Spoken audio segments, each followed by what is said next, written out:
बिस्मिल्लाहिर्रहमानिर्रहीम। अस्सलाम वालेकुम नाज़रीन, आप यूट्यूब चैनल देख रहे हैं। मैं इमरान ख़ान हूँ। ख़बरें हैं कुछ मेरे पास से। सबसे पहले तो हम बात कर लेते हैं कि जो इलेक्शन कमीशन ऑफ पाकिस्तान का एक किरदार था, या इस्लामाबाद पुलिस का एक किरदार था, या FIA का एक किरदार था, ये तीनों किरदार जो हैं वो बड़े नेगेटिव थे। ये हमेशा से ऐसा लग रहा था कि इमरान खान के ख़िलाफ़ एक टूल के तौर पे इस्तेमाल हो रहे थे और वही आदतें उनको पड़ी हुई थी। जनरल कमर जावेद बाजवा के जाते ही चीज़ें इतनी तेज़ी से बदलेंगी, इसका किसी को भी अंदाज़ा नहीं था।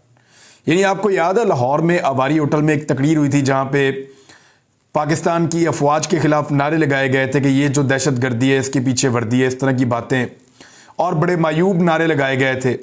आसमा जहांगीर की याद के अंदर जो प्रोग्राम था, सेमिनार था, उसके अंदर मुअज़्ज़िज़ जज साहिबान भी बैठे हुए थे। वफाकी वज़ीर कानून सेनेटर आज़म नज़ीर तारड़ साहब भी वहाँ पे मौजूद थे। उन्होंने उस दिन इस्तीफ़ा दिया था और उनका इस्तीफ़ा उनसे डिमांड करके लिया गया था। लेकिन आपने गौर किया कि जैसे ही जनरल कमर जावेद बाजवा उन्होंने स्टिक हवाले की जनरल आसिम मुनीर के, तो शहबाज शरीफ साहब ने सेनेटर आज़म नज़ीर तारड़ का भिजवाया हुआ इस्तीफ़ा नामंजूर कर दिया। अब यहाँ से आप अंदाज़ा करें कि हाजिर ड्यूटी क्या होता है और ड्यूटी के बाद क्या होता है। बस यही अगर सब लोग सोच लेना कि एक दिन ये ड्यूटी ख़त्म हो जानी है, एक दिन ये ताकत चली जानी है, इज्जत जो है वो हमेशा रहेगी, अगर किसी ने कमाई हुई हो तब। शहबाज शरीफ ने पार्टी के मरकजी रहनुमा सेनेटर आज़म नज़ीर तारड़ का इस्तीफ़ा नामंजूर कर दिया। वज़ीर आज़म शहबाज शरीफ का पैगाम लेकर वफाकी वुज़रा के वफ्द की इस्लामाबाद में सेनेटर आज़म नज़ीर तारड़ की रिहाइशगाह पर आमद। राना सनाउल्लाह वहाँ पे गए, ख्वाजा साद रफ़ीक वहाँ पे गए जनाब इसहाक डार साहब, मरियम औरंगज़ेब और अयाज सादिक। यानी ये लोग गए और जाकर उन्होंने बताया कि जनाब मलिक अहमद ख़ान भी, कि वो आपका इस्तीफ़ा जो है वो मंजूर नहीं है, आप वापस आकर ज्वाइन इन करें। तो ये होती है ड्यूटी के अंदर होने की और ड्यूटी के अंदर ना होने की हैसियत। अब जब ड्यूटी में नहीं है तो लोग साथ साथ पोल खोल रहे हैं, बता रहे हैं कि जनरल बाजवा मीटिंग्स के अंदर हमें क्या कहा करते थे। आपको याद होगा, आज से 13 महीने, 13.5 या 14 महीने पहले मैंने एक प्रोग्राम किया था और उस प्रोग्राम के ऊपर मैंने बाकायदा बताया था DGI की तैनाती। बल्कि उसका लिंक आप ये देख लें, उसका थंबनेल भी आपको नज़र आ रहा है, आप इसको सुन सकते हैं प्रोग्राम को। इस प्रोग्राम में मैंने 10 चीज़ें बताई थी जो इमरान खान में और एस्टेब्लिशमेंट में इख्तलाफात थे। अब वो पोल खुलना शुरू हुए हैं। जब मैंने ये वीलॉग किया था तो मुझे बाकायदा एस्टेब्लिशमेंट से टेलीफोन आए, मुझे धमकाया गया, मुझे ये कहा गया गुज़िश्ता साल कि आप रियासत के साथ हैं या आप किसी और के साथ खड़े हैं। तो मैंने उन्हें कहा कि जी आप सब में से जो भी रियासत के साथ खड़ा होगा मैं उसके साथ खड़ा हो जाऊंगा, और मेरी रियासत के साथ कौन खड़ा है उसका अंदाज़ा मुझे फ़ौरन हो जाएगा। तो ये मेरा जवाब था। बहरहाल बड़ी अजीब तरीके से बात की गई और मुझे जहाँ तक याद है ये रबीउल अव्वल का महीना था जब ये बात हुई थी मेरी, और मैंने ये वीलॉग भी रबीउल अव्वल का महीना था जब किया था। तो उस वक्त मैंने 10 चीज़ें बताई थी कि जो इख्तलाफात इमरान खान साहब के और एस्टेब्लिशमेंट के पैदा हो चुके हैं, और मैंने ये बताया था कि इमरान खान साहब काबू नहीं आ रहे, वो अपने फैसले खुद करना चाह रहे हैं और वो किसी के इशारों पर नाचने के लिए तैयार नहीं है। वो एक कठपुतली की तरह वज़ीर आज़म बनने के लिए तैयार नहीं है। उसमें जो बड़ी बड़ी चीज़ें थी ना, एक तो अब लोग बता रहे हैं कि जनरल बाजवा जो है वो अमेरिकन के साथ बहुत ज़्यादा राब्ते में रहते थे।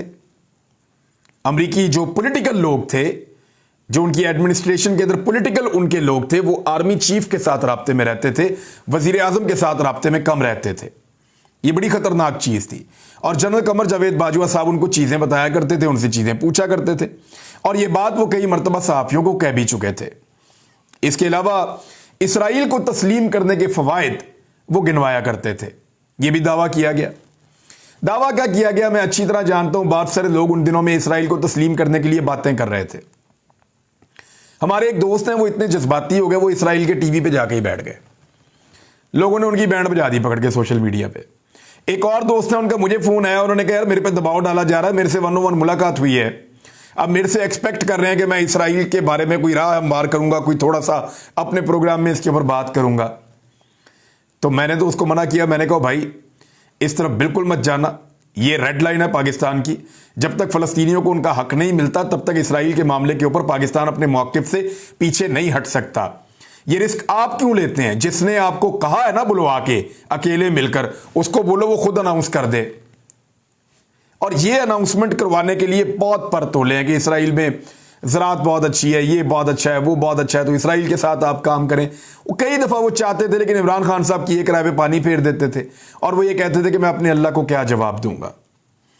दूसरा, जनरल बाजवा साहब का जो झुकाव था, टिल्ट था, वो अमेरिका और यूरोप की तरफ ज़्यादा रहता था। यानी ये बात तो उन्होंने मेरे सामने भी की है, बहुत सारे और लोग बैठे थे। उन्होंने कहा कि मैंने अमेरिकन को ये बात समझाई कि चाइनीज़ की तो हमें ज़बान भी नहीं आती, हम तो उनका कल्चर भी नहीं जानते, कपड़े हम आपकी तरह पहनते हैं, ज़बान हम आपकी जानते हैं, पढ़ने और घूमने के लिए हम आपके मुल्क में आना चाहते हैं, तो हमें मगरबी ममालिक या अमेरिका अपने आप से दूर ना करे और हमारे साथ ऐसा रवैया रखे कि हम चाइना की तरफ ना जाएं।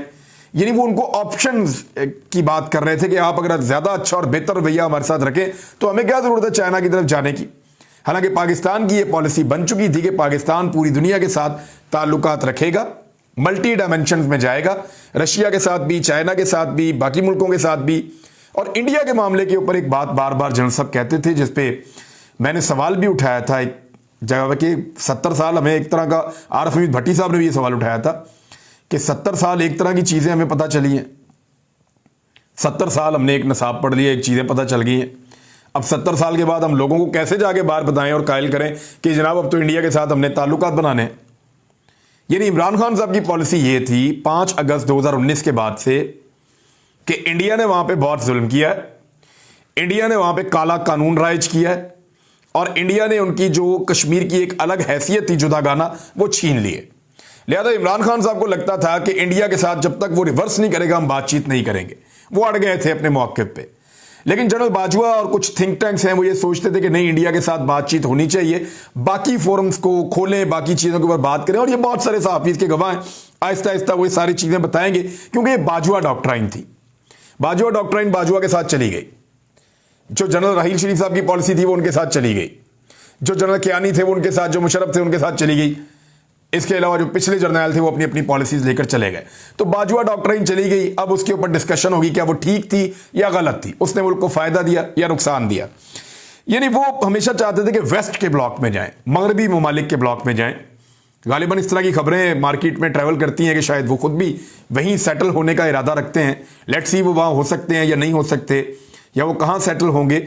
लेकिन सऊदी अरब के साथ जो मामला थे उसको लेकर कुछ इख्तलाफात थे इमरान खान साहब के साथ, भारत और कश्मीर के मामलात को लेकर थे, इसराइल और फ़लस्तीन के मामलात को लेकर थे, मगरबी ब्लॉक और ये एशियन ब्लॉक, इसको लेकर कुछ मामलात के अंदर इख्तलाफात थे। और फिर एनआरओ के ऊपर एक बहुत बड़ा इख्तलाफ था इमरान खान साहब का जनरल बाजवा से कि नवाज शरीफ को जैसे एनआरओ मिला, मरीम नवाज को बाहर भिजवाना चाहते थी उस वक्त इस्टेब्लिशमेंट, इमरान खान साहब ऐसा नहीं चाहते थे। शहबाज शरीफ वगैरह के केसेस को कमज़ोर कर रहे थे, उनको बाहर निकालना चाहते थे, उनका जो है वो बंदोबस्त भी किया गया एक दफ़ा निकलने का, लेकिन इमरान खान साहब ने रोक लिया।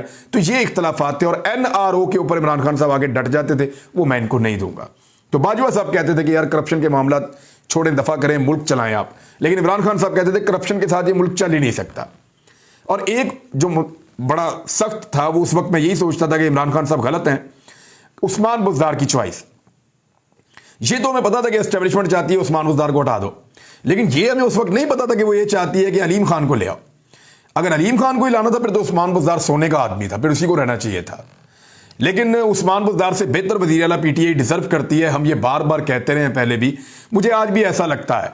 लेकिन परवेज़ इलाही साहब के आने के बाद कुछ सोच बदल रही है कि अगर पंजाब हुकूमत ऐसी होती है, उनके तरक्याती काम ऐसे होते हैं, उनकी एडमिनिस्ट्रेशन ऐसी होती है, तो फिर उस्मान बुज़दार में क्या बुराई थी? वो भी वैसे ही था, ये भी वैसे ही है, तो ज़्यादा फ़र्क नहीं था। बहरहाल अभी तो जब लोग वोट डालेंगे तब पता चलेगा कि पाकिस्तान तहरीक इंसाफ को कौन कैसे कितने वोट डालता है। ये वो चीज़ें थी। और अब बाजवा साहब के जाने के बाद चीज़ें तब्दील कैसे हो रही हैं, ज़रा गौर करें। तर्जुमान इलेक्शन कमीशन है हारून शनवारी, आदत पड़ गई हुई थी ना, जैसे ही इमरान खान का स्टेटमेंट आएगा जवाब देना है फौरी तौर पे, क्योंकि बड़े साहब का हाथ था सर पे। तो इलेक्शन कमीशन हारून शनवारी को एस्टेब्लिशमेंट विंग रिपोर्ट करने की हदायत कर दी गई।